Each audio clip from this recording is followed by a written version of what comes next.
video, I'm going to explain how grandparents, both grandmothers and grandfathers, can be wicked to their grandchildren by not speaking their language to them or teach them their cultural heritage and other aspects of their identity.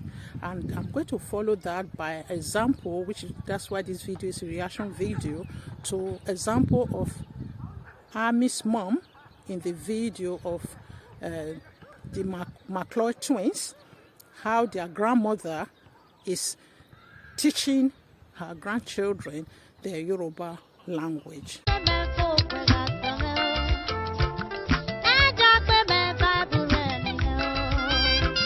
Hello everyone, my name is Mabel and I'm popularly known on this channel as Auntie Mabel. As you all know, I'm currently doing a series of videos on the barriers we are likely to encounter when we are teaching our children our language or our cultural heritage or other aspect of our identity. So I'm going to be explaining briefly on how we are wicked, especially I'm going to be addressing grandparents, especially today, grandparents, aunties and uncles and grandmothers and godmothers and all those other adults who are in their children or young children's life, who have the opportunity to interact with these children. So this is all our task today. I know some people might feel the word wicked is a bit too heavy and too strong. I think it's being wicked when there's something you can do for somebody and you are failing to do it. Some of us might not see it as wickedness, but some of us need to be made aware that this is something we can do that will not cost us anything. So if we freely can do it and we are not doing it, it's a form of wickedness. So, and I know some of us already have some excuses, there are reasons why we didn't teach our children who are now adults. And I've said in my previous video that with the grandmothers, there's so much that we can do to redeem the time. So in this particular video, I will want to say that some of us, I want to particularly address the grandmothers and grandparents, especially with the grandmothers. And I know I'm being too harsh on the grandmothers, but you know the reason why I am, because we are the one who have more access to these grandchildren. We are the one who tend to talk more on the phone to them, but that is not excluding the grandfathers as well. And we are the one who is likely to go and do omugo. So for that reason, we have a greater role to play. And if we deal with the grandmothers, can encourage even the siblings or any members of the family who can teach these children to teach them. So when we are not doing it, because at the moment, I just feel sometimes some people are still covering this up and trying to overlook it. I understand that not every one of us is good with languages, so it's not our focus. Many of us have worked so hard to train our children outside of the country or even in the country, and we might be living in another city, we might even be living in our town, and we have missed not teaching our children. These our children have attained the best education we have given them. They are now doctors, lawyers, or pharmacy or whatever we have the path we have planned for them, and they're now gainfully employed, or they are doing their own businesses. They are now entrepreneur in their own right. Some of them are now married, having grandchildren. So if we are stopping, if we fail to redeem the time, repair the mistake we have made with our children, we are being wicked, whether we like it or not. Because I find some of us are still burying our heads in the sand and pretending, or not pretending. Some people just feel it doesn't really matter, or our children doesn't affect our children's progress. But they ask them, you speak to your adult children. Even some of you know that your adult children generally don't like the fact that they can't speak your language and they don't know so much of your cultural heritage, or they're having issues with their identity. So talk to them and listen to them.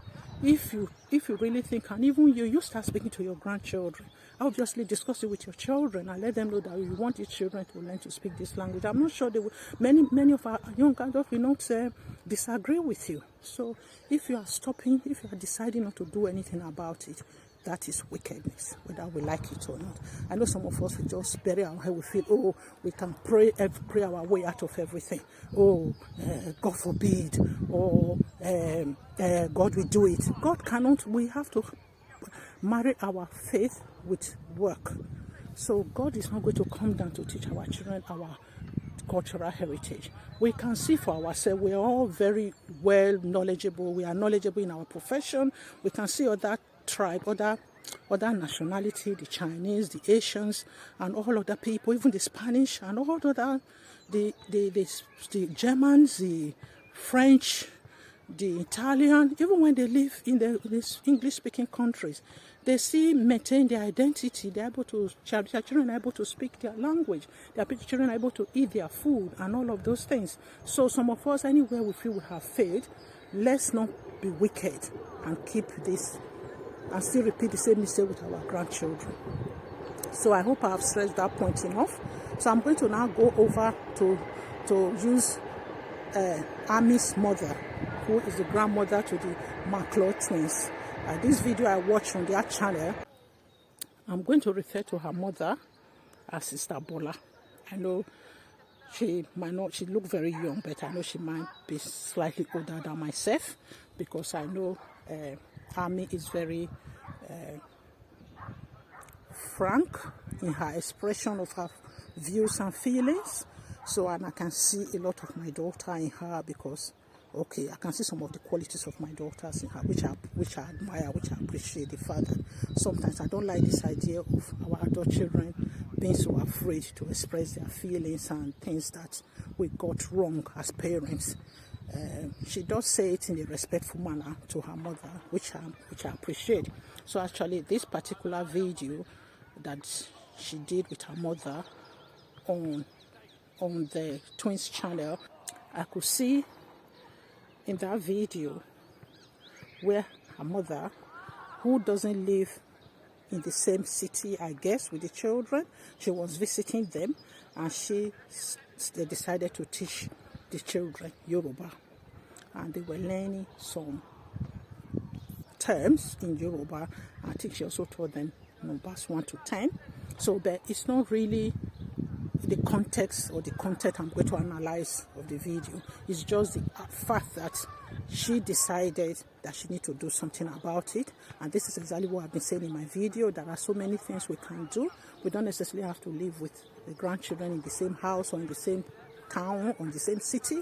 So like what she's doing, she's visiting, she decided to teach them. And you can actually see that their mother was brave enough to say how she could speak. I think she came to the US when she was a child, and she was discouraged from speaking Yoruba because everybody was focusing on English, which is the mistake we all parents have made. And we now know that we could have supported our adult children to speak our language. So but the mother, her grandmother, Bola, is doing something about it. That's exactly what I'm reacting to in that video, that we all can do something about it. I know some people might not be able to teach the language, or they might not be interested at all, but even the cultural heritage, even on that particular video, these children were also wearing African print. And I know Ami and her family, even with her white husband, I have to describe him like that. I know some people don't like us, but we are described as black people. So her husband is a white gentleman. They all dress in African print, and they had a family photo, which I admire so much. So also these children, the twins, were also wearing African print with their grandmother. My mother was wearing a separate type of African print when they were recording this video. So this is another way, like some of the things I mentioned in my video, how we can actually teach some of our cultural heritage. So the point is, we all can do something. Let us redeem the time. Grandmothers, grandfathers, godmothers, and whatever role you are, you can be an auntie in these young children's life.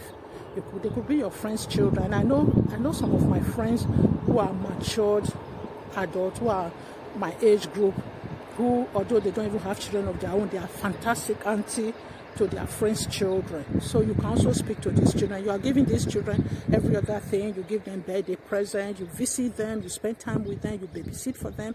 So you can as well discuss with their parents and also share your cultural heritage and your language and your identity with these children. Of course, so there's no limit to what we can do with these children. So let's, like we say in Nigeria or in Africa, it's an adage, it's a common saying that it takes a village to raise a child. So that's why whether we are in Nigeria, whether we are in any part of diaspora, the communication that the media these days have made us a global village. So let's take advantage of this globalness and be able to raise this new next generation that are coming up, so we do not lose the battle, or we do not drop the baton completely. We've already dropped it with we kind of failed our adult children, but we can still pick up the baton and continue the race. Like we're in a relay. If you were in a relay, you drop the baton. What do? You don't stand there and watch. You just pick it up and continue to run. And sometimes when somebody who even pick up that baton and continue to run might actually overtake all the others and take a good position. You might not necessarily be the first.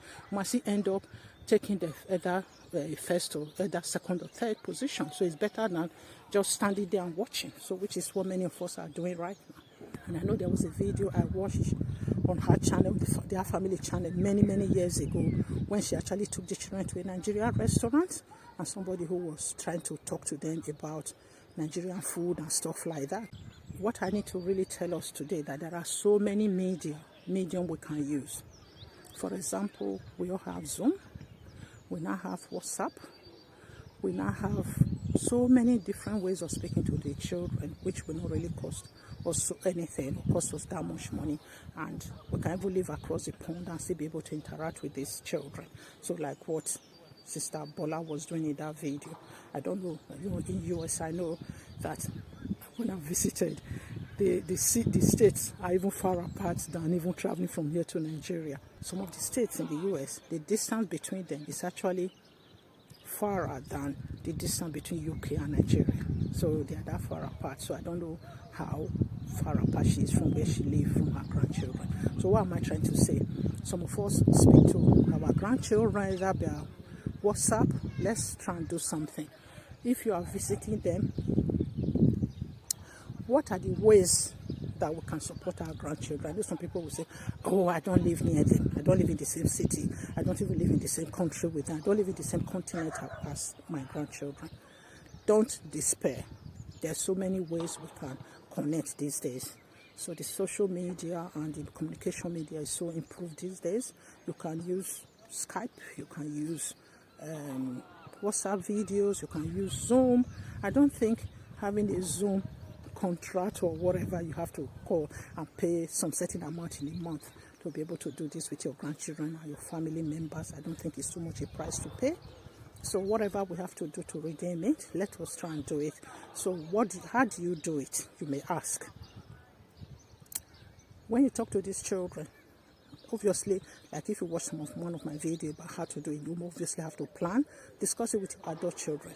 And I know some of us will say they might not be interested. There are definitely some of our children who actually yearn, who feel bad that they can't speak our language. So this is the time to discuss with them and say, okay, what do you want us to do? How can we do this? All right, when I speak to my children, when I speak to the grandchildren, when you speak to them on the phone, throw in 1 or 2 languages out there. First of all, teach them the greeting, teach them the good night, teach them the goodbye, teach them the thank you. You know, so all of that are very straightforward and very easy in many Nigerian languages. Then you have Zoom family conference or whatever you do that you can talk. Maybe it's just WhatsApp. If it's just between you and your your children, your daughter, your son, and their wife or husband, and the grandchildren, you can do a WhatsApp video call. Then another thing you can do, you can record a voice note to these grandchildren so that they can always refer to them whenever they want to speak, whenever they want to try and remember how to say those words that you have recorded for them. And also give them the opportunity, because like what I do with my grandson and my daughter and my son-in-law, every week they record a video of, they write words to me, sentences and statements that they use every day. They are everyday words that they use that my grandson want to learn how to say, or they want to learn how to say to him. So I record those in a voice note and I WhatsApp it to them. So there are so many ways you can do it. And even in the comment, leave for us in the comment what other ways you are doing it as well. Let's dialogue together. Let's share this together. And also, you might not necessarily be a grandmother or a grandfather. You could be an auntie, like I said earlier on in this video. You might be an auntie, an uncle, a or a godmother, or just an adult figure in the life of this adult children and the grandchildren. So let's do whatever we can to share our views and to work together. And I know it's doable. Let's not drop the baton. We might have dropped it. Let's pick it up and continue our relay. And please, please, I just don't like the idea of some people feeling we can wash everything away by prayer, or just everything is all about pray. Faith without work is dead. I know some people will say it's not only language, culture, and heritage the children can solve it. Many of these adult children, they've already got their career going. They've already succeeded in so many ways. So if they are interested in this, please, let's not fail them. And even if they are not interested, let's even bring their awareness to them that this is something, suggest it to them and see what they say about it. I'm sure many of them are interested in it. So on that note, I will say, everyone, please subscribe to my channel if you haven't subscribed yet. Leave me comments. We need to dialogue about this. Like this video. I'm sure you like this video. Give it a big thumbs up. And share this video with as many people as possible. Like I said before, it takes a village to raise a child. So we can share our resources in this global village right now to raise the next generation. And on that note, I will say, as usual, thank you, which is in Esan, Wabulu, and I will say goodbye, which is Esan, Wakimboy, everyone, Wakimboy.